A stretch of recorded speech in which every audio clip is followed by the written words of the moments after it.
పరకామణి చోరీ కేసులో వైసీపీ కీలక నేత టీటీడీ మాజీ చైర్మన్ భూమన కరుణాకర్ రెడ్డి సిటీ విచారణకు హాజరయ్యారు. విచారణకు ముందు తనకు ఈ కేసుకు భూమికి నక్షత్ర మండలానికి ఉన్నంత వ్యత్యాసం ఉందన్నారు.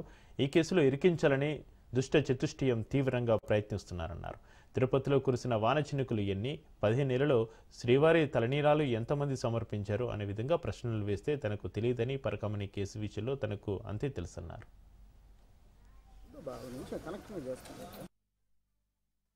పసిఫిక్ మహాసముద్రంలో ఎన్ని లీటర్ల నీళ్లున్నాయి, నైలి నదిలో మొసళ్ల సంఖ్య ఎంత, మానవ శాస్త్ర చరిత్రకారులు మన డిఎన్ఏకి మూలమైన ఒక మహాతల్లి టాంజానియా ఎండు మైదానాలలో ప్రసవించిన శిశువుకు జన్మనిచ్చినటువంటి ఆమె పేరు ఆ అస్థిపంజరానికి లూసీ అన్న నామకరణం చేశారట. లూసీ వాళ్ళమ్మ పేరు ఏమి అని అడిగితే 1500 సంవత్సరాలుగా వెంకటేశ్వర స్వామిని దర్శించుకుని తలనీలాలిచ్చినటువంటి వాళ్ళు ఎంతమంది, నిన్న తిరుపతిలో కురిసిన వాన చినుకులు ఎన్ని అని అడిగితే నేను ఏమి సమాధానం చెప్పగలను?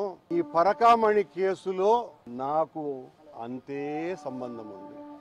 డీజీ గారు నన్ను ప్రశ్నలు అడిగినారు, నేను వారికి సమాధానం ఇచ్చాను. నేను ఇప్పుడు చెప్పిందే వీటిలన్నీ.